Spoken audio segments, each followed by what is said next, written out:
예, 그러면 이번 시간에 이제 관련 문제로서 부동산 이중매매나 이중저당 문제부터 살펴보도록 하겠습니다. 그 부동산 이중매매 관련돼 가지고는 배임자가 성립한다라고 하는 것은 여러분들이 쉽게 이해할 수 있을 겁니다. 즉, 갑이 A한테 부동산에 관련돼 가지고 계약을 하고, 그다음에 잔금까지 받았다. 잔금까지 받은 상태에서 등기가 없는 상태에서 이걸 기화로 다시 B한테 계약, 잔금, 그 다음에 등기까지 해줬다. 그러면 아까 봤듯이 얘에 대해서, 이 갑에 대해서는 뭐다? 갑은 배임자가 성립한다 라고 하는 것은 기본적인 구조이기 때문에 여러분들 쉽게 이해할 수 있을 거예요.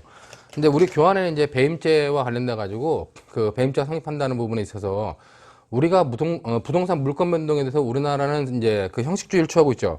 근데 이제 의사주의를 취하고 있었다면 과연 배임자가 성립할 것이냐 관련돼 가지고 그때는 횡령자가 성립한다라고 하는 것이 아주 옛날 판례였습니다. 관련돼 가지고 왜냐면은 형식주의를 취하면은 갑과 A가 부동산의 매매 계약을 맺어요. 매매 계약을 맺고 잔금까지 치렀다. 그 계약을 맺는 순간 뭐예요? 물권 변동이 일어난다는 거죠. 의사주의에 의해서. 그리고 등기라고 하는 것은 나중에 대항 요건에 불과한 뿐이게 되는 겁니다. 그러나 형식주의는 아무리 계약하고 잔금까지 가더라도 등기가 넘어가지 않는 이상은 소유권이 넘어가지 않는 겁니다. 그렇기 때문에 형식주의, 의사주의에 올 때 갑이 매매 계약에 의해서 매매 계약한다는 그 매매 의사에 의해서 소유권이 넘어갔다면 타인의 사물을 보관하고 있는 사람이 다른 사람한테 넘긴 거기 때문에 그때는 횡령자 될 수 있다는 거예요. 그러나 지금은 형식주의이기 때문에 형식주의에서는 횡령죄 문제가 아니라 배임죄만 문제된다. 그런 내용이 200페이지부터 201페이지 위에까지 나오는 부분이기 때문에 그런 부분을 여러분들이 좀 생각하시면 될 것 같습니다. 그 다음에 중요한 거는 그럼 사기자가 성립할 수 없다고 하는 데 가지고 자 여러분 거기 보면 이제 그러면 왜 A한테 사기자가 성립할 수 없냐고 하는 데 가지고 제1매수인과의 관계에서는 계약을 체결할 당시 처음부터 이중매매를 할 의도가 매도인에게 없었던 한 제1매수인에 대한 기망의 고의도 없어 제1매수인에 대한 사기죄도 성립하지 않는다는 겁니다. 단지 중동을 받은 이후 단계에서는 매도인이 타인의 사물을 처리하는 자가 되어 제1양수인에 대한 배임자가 성립할 수 있다는데 여러분 잘 봐야 되는 케이스에서 만약에 얘가 이렇게 갑이 처음부터 아예 얘한테 등기 넘겨줄 생각이 없이 잔금까지만 받아먹고 챙길 생각으로 얘한테 처음부터 넘길 생각했다. 이때는 뭐요? 얘를 속은 거기 때문에 그때는 기망이 된다는 거죠. 그렇기 때문에 그때는 사기자가 성립할 수 있다는 겁니다. 예외적으로. 그러나 그렇지 않은 일반적인 경우에는 얘에 대한 사기도 성립할 수 없다. 왜? 갑이 A와 첫 번째 양수인과 계약을 할 때 그때는 기망이 없었기 때문에 그렇다는 얘기입니다. 매도인의 형사책임 문제를 보면은 결국 계약금만 수령한 단계, 이 매도인이 이 계약금만 수령한 단계에서 아무 죄가 되지 않는다는 거예요. 왜냐면 계약금 받은 얘가 2배로 돌려주고 해지하면 되고 얘는 계약금을 포기하고 계약을 해지하면 돼요. 그렇기 때문에 계약금만 받은 단계였다? 그럼 그때는 갑이 B한테 넘기더라도 갑한테는 아무 문제가 발생하지 않는다는 겁니다. 그렇기 때문에 계약금만 수령한 단계에서는 민사상의 채무 불이행 책임만 인정될 뿐이다. 근데 중도금을 받은 단계 이후부터는 뭐다? 이렇게 잔금 또는 중도금을 받은 이후부터는 얘는 얘 재산 협력에, 재산 보존에 협력해야 될 의무가 생긴다. 즉 등기 협력 의무가 생기는데 그런 등기 협력 의무 때문에 타인의 사무가 된다. 그러므로 넘겨주면은 배임죄가 된다. 그렇게 여러분이 보시면 될 것 같습니다. 중도금을 수령한 단계 이후에는 자기의 사무이면서 타인의 사무이기 때문에 배임죄가 성립할 수 있다. 아까 우리가 앞에 봤던 배임죄, 부동산 이중매매에서 배임죄가 성립한다는 판례, 그 판례를 여러분들이 다시 한번 보시면 될 것 같아요. 자, 그럼 여기 이제 실행의 착수 시기가 언제냐 하는 문제가 생기는데, 그 학설 같은 경우는 실행의 착수 시점을 잘 봐야 되는데, 계약금만 받을 때는 아무 문제 안 되기 때문에 중도금을 받았을 때, 여기에 잔금이라 했지만은, 실제로 자꾸 잔금이라 그러니까 말이 이상한데 교재에 나온 듯이 중도금이다. 자, 중도금을 받은 단계에 있어서 이때부터 우리가 그 판례는 후매수인에게 중도금을 받았고 이제 등기하지 넘긴 상태에서 얘한테는 넘겨줘야 의무가 생기기 때문에 뭐다? 이 여기도 잔금이 아니라 중도금까지 받았다.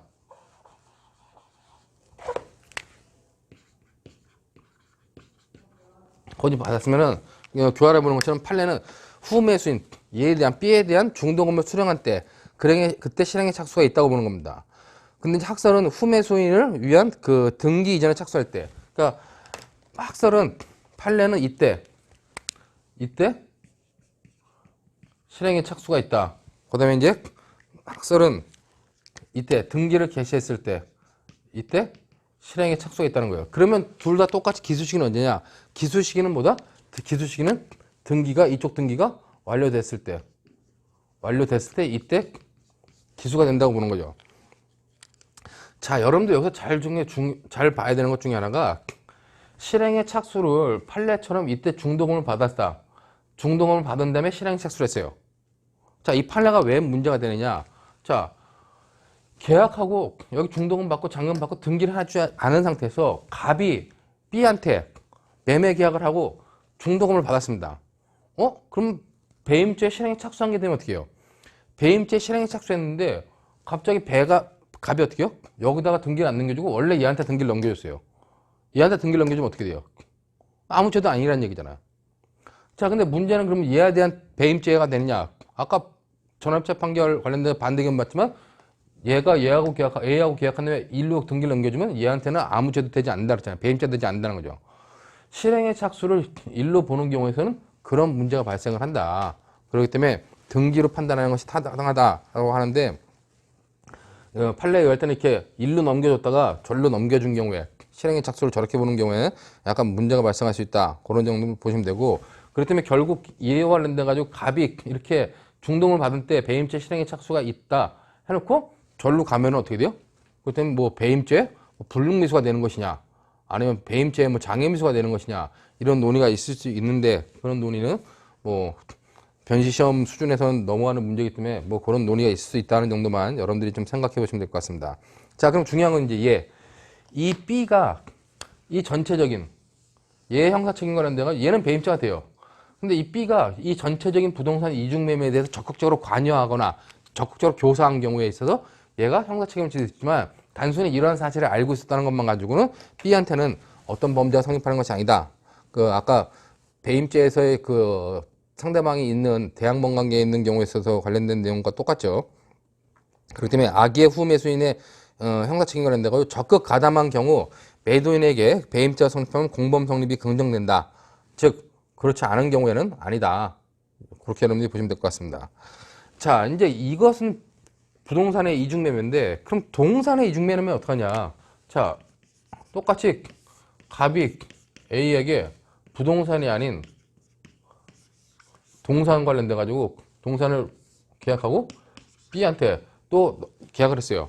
자, 이 동산에 대해서 계약을 하고 중도금 받았는데 인도를 하지 않은 경우에 부동산은 물권 변동에서 등기를 해야 되는 거고 동산은 뭐예요? 인도로서 물권 변동이 일어나는 거죠. 자, 그렇기 때문에 인도를 하지 않고 있는 상태에서 갑자기 이 동산을 B하고 계약하고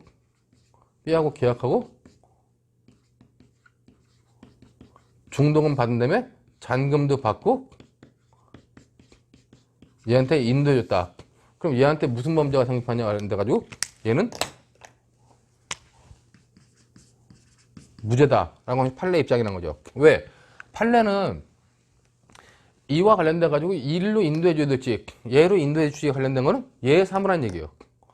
인도를 해주고 안 해주고 문제는 등기협력 의무와 같지 않다고 보는 겁니다. 그렇기 때문에 대법원 전원합체 판결 다수 의견은 이 경우 얘한테 무죄라고 판단하는 거죠. 그러나 이제 부동산 이중매매에 대해서 반대 의견은 이것과 저것과 달리 볼 게 없다. 여기는 등기일 뿐이고 여기는 인도일 뿐이다. 만약에 이렇게 이걸 배임죄로 처벌하는 이유는 부동산이 개인한테서 차지하는 어떤 재산적 가치가 크기 때문에 이렇게라도 보호 안 하면 재산적 가치가 큰 재산을 갖다가 잃을 수도 있는 것이다 판단해가지고 재산적 가치 문제 때문에 그러는데 이 동산이 비싼 동산이면 어떻게 해요? 실제 여러분들 2011년도에 나왔던 케이스 관련돼 가지고는 동산의 이중매매 관련돼 가지고 이 케이스인가요? 이 케이스죠. 이 케이스는 결국 이 동산이 인색인데 우리가 뭐 프린터 하나 복사기 정도만 아니라 인쇄소에 있는 인쇄기는 몇 억씩 가죠. 뭐 십몇 억씩도 가는데 그런 인쇄기를 얘한테 넘기게 했는데 아직 가지지 않은 상태로 일로 넘긴 경우에 무죄가 된다. 결국 동산과 부동산의 가격 차이에 따른 법리 구성을 하는 것은 문제가 있다라고 이렇게 보는 겁니다. 그렇기 때문에 동산의 이중매매 관련돼 가지고 판결요지 201페이지에 판결요지 다수견 나번 보면 매매의 목적물이 동산인 경우 매도인은 매수인에게 계약에 정한 바에 따라 그 목적물인 동산을 인도함으로써 계약의 이행을 완료하게 되고, 그때 매수인은 매매 목적물에 대한 권리를 취득하게 되는 것이므로 매도인에게 자기의 사무인 동산 인도 채무 외에 별도로 매수인의 재산 보호 내지 관리 행위에 협력할 의무가 있다고 할 수 없다는 겁니다. 비싼 부동산은 얘 재산 관리 보존에 협력할 의무가 가만히 있는 거고, 여기서는 아니다라고 하는 것이 이제 대부분의 견해다. 그렇게만 여러분들이 받으시면 될 것 같아요. 예, 그러면 이번 시간에는 부동산의 이중저당에 대해서 살펴보도록 하겠습니다. 원래 강의안이 이중저당이 있었는데, 이 강의안 하고 강의를 한 다음에 이 2020년 올해 6월 18일 날 전원합체 판결이 나오면서 기존에 있었던 어떤 내용과 다른 전원합체 판결이 나왔기 때문에 요 부동산의 이중저당인 경우만 지금 동영상을 따로 찍는 것이므로 요것이 이제 편입될 겁니다. 여러분들이 앞에 있던 내용과 부동산 이중저당 부분만 조금 이렇게 편집해서 넣은 거니까 여러분들이 이해해 주시기 바라고, 이 부동산의 이중저당이라고 하는 것은 갑이라는 사람, 그 의의를 보시면 부동산 소유자 갑이 타인으로부터 금전을 차용하고 그에게 1번 저당권을 설정하기로 했으나 그 사람한테 1번 저당권을 설정해 주지 않고 같은 다른 사람한테 제3자한테 1번 저당권을 설정해 주는 경우, 그런 경우를 우리가 부동산의 이중저당이라 하는 거죠. 즉 갑이 을과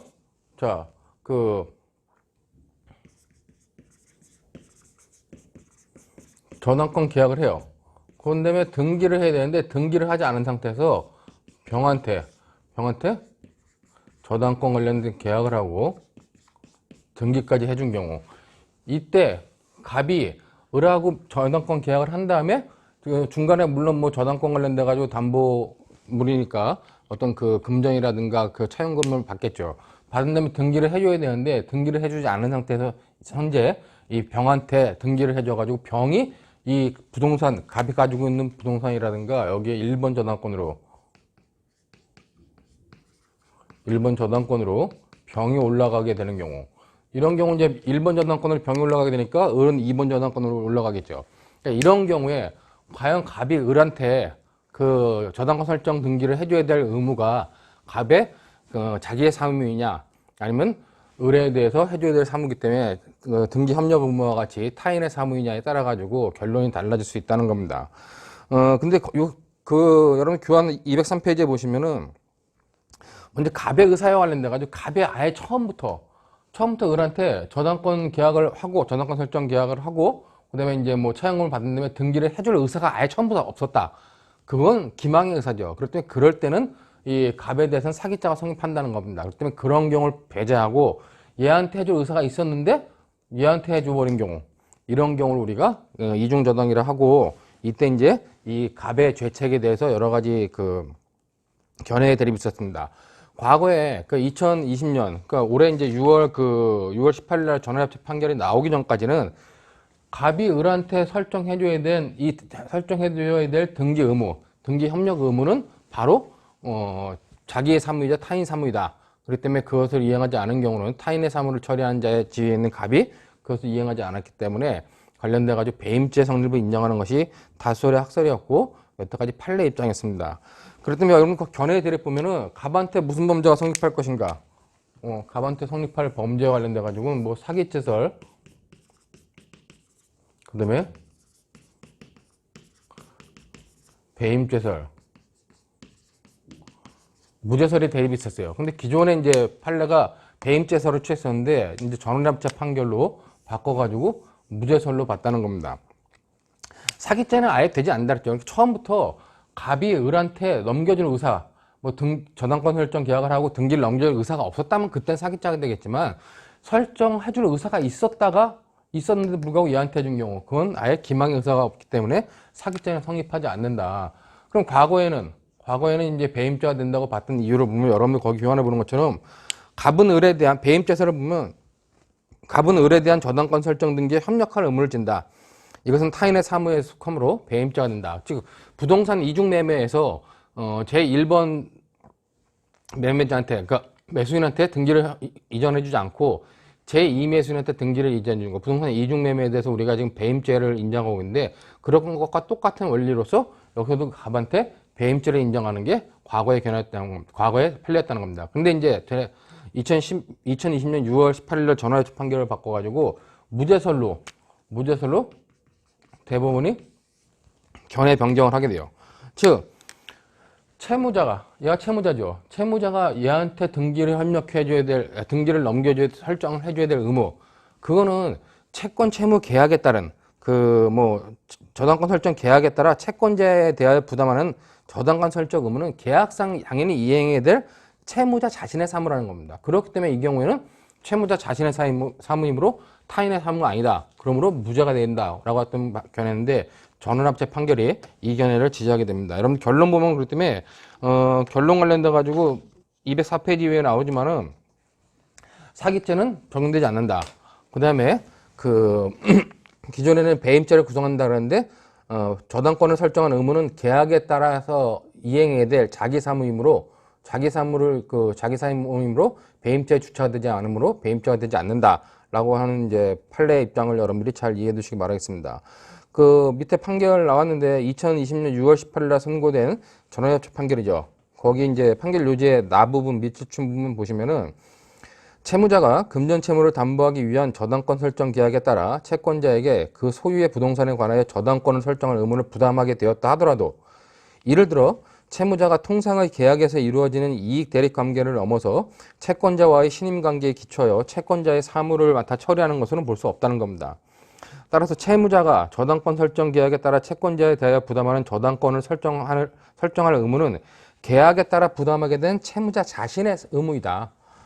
그러므로 채무자가 위와 같은 의무를 이행하는 것은 채무자 자신의 사무에 해당할 뿐이므로 채무자를 채권자에 대한 관계에서 타인의 사무를 처리하는 자라고 볼 수 없다는 겁니다. 결론적으로 채무자가 제3자에게 먼저 담보물에 관한 저당권을 설정하거나 담보물을 양도하는 등으로 담보 가치를 감소 또는 상실시켜 채권자의 채권 실현의 위험을 초래하더라도 배임죄가 성립한다고 볼 수 없다라는 의미로 전원협체 판결이 나왔기 때문에 그 부분을 여러분들이 잘 받으시면 될 것 같아요. 요 전원협체 판결 나오기 전에 어떤 판례가 있었냐면은 갑이 을한테 저당권 설정 등기를 해주기로 했는데 얘한테 1번 저당권을 해주고 얘한테 2번 저당권을 해줬어요. 그 경우에 배임죄가 성립한다고 봤습니다.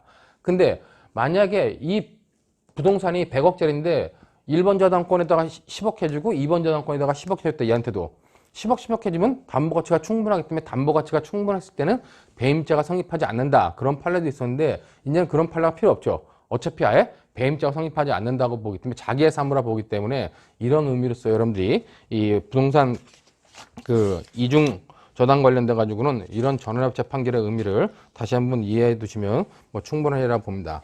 자, 이렇게 해가지고 바뀐 판례에 대한 설명을 마치고 업무상 배임죄를 보도록 하겠습니다. 다음으로 이제 업무상 배임죄 문제인데 업무상 배임죄는 따로 설명하지 않는 이유가 업무의 의미, 배임죄 의미는 다 봤기 때문에 이중적 신분을 가지는 배임죄다, 범죄다 그렇게 보시면 됐고 이제 마지막으로 이제 배임 수중죄자가 있죠. 법조문 보는 것처럼 357조 1항 보면 타인의 사무를 처리하는 자가 그 임무에 위배하여 부정한 청탁을 받고 재물 또는 재산상의 이익을 취득하거나 제3자로 하여금 취득하게 한 때 이때 성립하는 것이 배임 수중죄다. 그다음에 이제 여기 공유한 자는 2년 이하의 징역 또는 이제 500만 원 이하의 벌금에 처한다. 그다음에 이제 재물은 몰수한다. 불가능한 경우 추징한다. 이렇게 되어 있는데 배임 수중죄자는 뇌물죄를 사적영역에서 처벌하는 거예요. 그렇기 때문에 기본적으로 타인의 사무를 처리하는 자라고 하는 것은 배임죄에서의 영역과 거의 같습니다.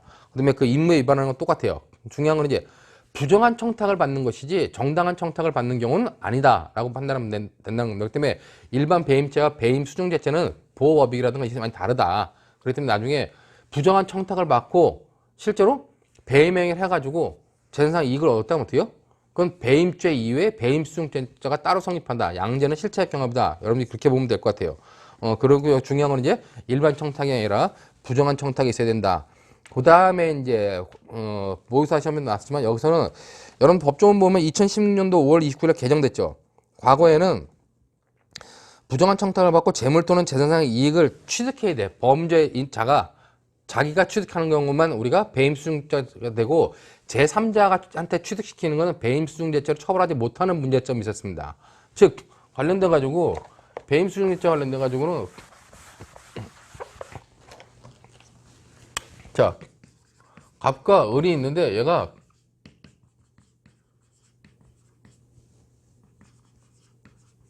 부정한 청탁과 함께 재물을 줘요. 부정한 청탁을 하고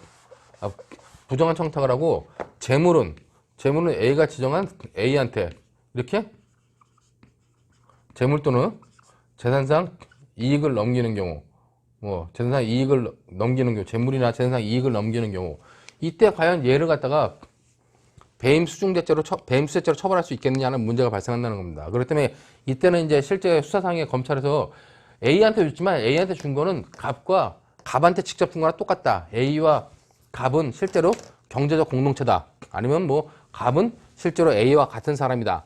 경제를 같이 공유하고 있다. 이런 논거를 써가지고 이제 이 사람이 주더라도 얘에서 배임 수재죄가 성립한다. 이렇게 봤습니다. 이게 롯데그룹의 그 신격호 회장의 그 장녀였던 그 큰딸에 관련된 사건이죠. 큰딸이 직접 받은 게 아니에요. 부정한 청탁을 받고 돈들은 다 그 신격호 회장의 큰딸이 받은 게 아니라 그 자녀라든가 사위들이라든가 제3자 법인이 받은 겁니다. 이것 관련돼서 어떻게 처벌할 것이냐 하는데 검찰은 결국 신영자 씨와 나머지 부분들이 다 같은 관계다 이렇게 판단했는데 이제는 그럴 필요가 없다는 겁니다. 이제는 자기가 받거나 제3자한테 받아도 상관없다. 그러니까 법조문이 이렇게 개정됐다. 그렇게 보시면 되고 핵심적인 건 부정한 청탁이라는 거죠. 당연히 그리고 이제 필요적 공범이다. 배임 수재죄가 있으면은 배임 증제죄가 있다. 필요적 공범, 대항범이다 이렇게 보시면 될 것 같아요. 관련 내용 몇 가지 보시면은 재판요지 205페이지에 나오는 재판요지 보시면 배임 수재죄에서 임무라함은 타인의 사물을 철회한 자가 위탁받은 사물을 말하나 위탁관계로 인한 본래의 사무뿐만 아니라 그와 밀접한 관계가 있는 범위에 사무도 포함된다. 위탁받은 사무 이외에 부수적 사무도 포함된다. 또 배임 수재죄에서 부정한 청탁이라 함은 사회상규 또는 신의성실의 원칙에 반하는 것을 내용으로 하는 청탁을 가리킨다. 그러니까 우리가 아까 임무위배행위, 배임행위는 하지 말아야 될 것을 하거나 해야 될 것을 하지 않는 게 행위인데 이 배임 수정죄 때 부정한 청탁은 뭐다? 그냥 사회상규 신의칙에 반하는 건 다 부정한 청탁이라 보는 거예요. 그렇기 때문에 사회상규 신의칙에 반한다 하는 것이 부정한 청탁이라는 의미를 여러분들이 좀 이해해 두시고 그 다음 페이지에 보시면은 206페이지에 표준 판례 하나 나오죠. 중요한 거는 청탁을 받을 때 을이 갑한테 부정한 청탁을 했어요. 갑이 부정한 청탁을 받을 때 실제로 얘가 그 임무를 하고 있느냐 하고 있지 않느냐 관련돼 가지고 임무를 하고 있지 않더라도 과거에 했더라도 부정청탁 배임 수재죄가 될 수 있고 지금 하지 않고 있지만 미래에 할 것이 예정돼 있다. 그럼 그때도 부정한 청탁을 받는 사람의 주체가 될 수 있다는 겁니다. 표준 판례 206페이지에 두 개가 나와 있는데 두 개의 의미를 보면 첫 번째 판례는 아직 장래에 이제 그 임무를 처리하게 되는 경우에도 된다는 거고 두 번째 판례는 과거에 했더라도 된다는 겁니다. 판결 요지 보시면은 타인의 사무를 처리하는 자가 그 신인관계에 기한 사무의 범위에 속하는 것을 장래에 담당할 것이 합리적으로 기대되는 임무에 관하여 부정한 청탁을 받고 재물 또는 재산상 이득을 취득하는 청탁에 관한 임무를 현실적으로 담당하게 됐다면 그때는 배임 수재죄를 인정할 수 있다는 겁니다. 그다음에 두 번째 판례 같은 경우는 그 반대의 경우죠. 두 번째 판례, 그 앞에 판례 같은 경우는 이 앞에 판례. 그 205페이지 87년도에 있는 87도 414 판결은 이제 현실적으로 담당하고 있는지 관련해서 과거에 담당하고 있다면 지금 현실적으로 담당하고 있지 않아도 된다. 그런 판례고, 그 다음에 그 206페이지 맨 마지막에 나와 있는 표준 판례는 반드시 얘가 처벌받아야 되는데 얘도 반드시 처벌받아야 되냐, 대항범이기 때문에 그건 아니란 얘기예요. 우리가 필요적 공범, 대항범 중에서 편면적 대항범 문제를 여러분들이 알고 계시죠? 그때 편면적 대항범은 한 사람만 처벌받고 한 사람만 처벌받지 않을 수도 있다. 처벌받지 않을 수 있다는 거기 때문에 그런 논리 구조로 보면 될 것 같습니다. 그렇기 때문에 관련돼 가지고 2011년도에 나온 2010도 7624 판결 같은 경우는 결국 배임적 거래 행위의 상대방을 배임 행위의 공범으로 인정하기 위한 요건이라는 것도 나오고, 그다음에 이제 관련돼 가지고 얘한테는 부정한 청탁을 했는데 얘한테는 부정한 청탁이지만 얘한테는 일반적인 청탁이 됐을 때 얘는 처벌받지 않을 수도 있다는 겁니다. 그런 의미로 보시면 될 것 같아요. 그렇기 때문에 여러분들 판결 요지 보시면은 판결 요지 3번 보면 형법 357조 1항의 배임 수재죄와 같은 조 2항의 배임 증제죄는 통상 필요적 공범관계에 있기는 하나 이것은 반드시 수재자와 증제자가 같이 처벌받아야 되는 것을 의미하는 건 아니고 증자자에게는 정당한 업무에 속하는 청탁이라 할지라도 수재자에게는 부정한 청탁이 될 수도 있다. 얘한테는 정당한 청탁이지만 얘한테는 부정한 청탁이 됐다면 얘만 처벌할 수 있다는 겁니다. 그런 의미로서 여러분들이 받아들이시면 될 것 같습니다. 그 다음에 이제 배임 수재죄에서 그럼 취득한다는 건 뭐냐? 실제로 재물이나 재산상 이익을 받는다 할 때 재물의 재산을 현실적으로 받아야 되냐? 그게 아니라 그 재산 이익 있는 통장으로 받을 땐 통장에서 돈을 어떤 계좌에서 돈을 인출할 수 있는 카드라든가 그런 건 그 매체만 받아도 그건 취득이라 볼 수 있다는 거죠. 판결료지 보시면은 타인의 사물을 처리하는 자가 증자자로부터 돈이 입금된 계좌의 예금 통장이나 이를 인출할 수 있는 현금 카드나 신용카드를 교부받아 이를 소지하면서 언제든지 위 예금 통장 등을 이용하여 예금된 돈을 인출할 수 있어 예금 통장의 돈을 자신이 지배하고 입금된 돈에 대한 실질적인 사용 권한과 처분 권한을 가지고 있는 것으로 평가될 수 있다면 이때는 어떠? 예금된 돈을 취득한 것으로 볼 수 있다. 실질적으로 현찰로 받는 것뿐만 아니라 예금 계좌에 넣어도 받더라도 취득에 해당한다 하는 것을 보시면 되고, 그다음에 이제 아까도 잠깐 말했지만 배임 수재죄와 배임 증자죄는 뭐다? 기본적으로 다른 범죄다. 그렇기 때문에 자기가 타인의 사물을 처리하는 자가 부정한 청탁을 받고 그 청탁을 받고 나서 돈을 받았어요. 돈을 받고 부정한 청탁을 실행해줬다면 어떻게 해요? 이건 배임 수중죄죄, 배임 수재죄, 준사람 배임 증자죄 이외에 이 사람은 타인의 사물을 처리하는 자가 뭐다? 임무에 위배돼가지고 본인한테 손해를 발생시키면 배임죄도 성립한다는 겁니다. 즉 배임죄와 배임 수재죄가 동시에 성립할 때 양죄는 실체적 경합이다. 그렇기 때문에 여러분 거기 보면 판례는 다수는 실체적 경합으로 본다 하는 정도를 여러분들이 반드시 기억해 두시고, 그렇기 때문에 208페이지에 보시면은 재판주지 두 번째 그 배임 수재죄는 타인의 사물을 처리하는 자의 청렴성을 그 보호법익으로 하는 형사범으로서 그 임무에 관하여 부정한 청탁을 받고 재물 등을 수사함으로 성립되고 반드시 수재 당시에도 수재와 관련된 임무를 현실적으로 담당하고 있음을 요건으로 하는 것은 아니라고 풀이되므로 타인의 사물을 처리하는 자가 임무에 관하여 부정한 청탁을 받은 이상 그 사무분담의 변경으로 동직무를 담당하지 않게 된 상태에서 재물 등을 수사하게 되었다 하더라도 여전히 같은 타인의 사물을 처리하는 자의 지위에 있고 재물 등의 수수가 부정한 청탁과 관련되어 이루어진 것이라면 배임수재죄는 성립한다.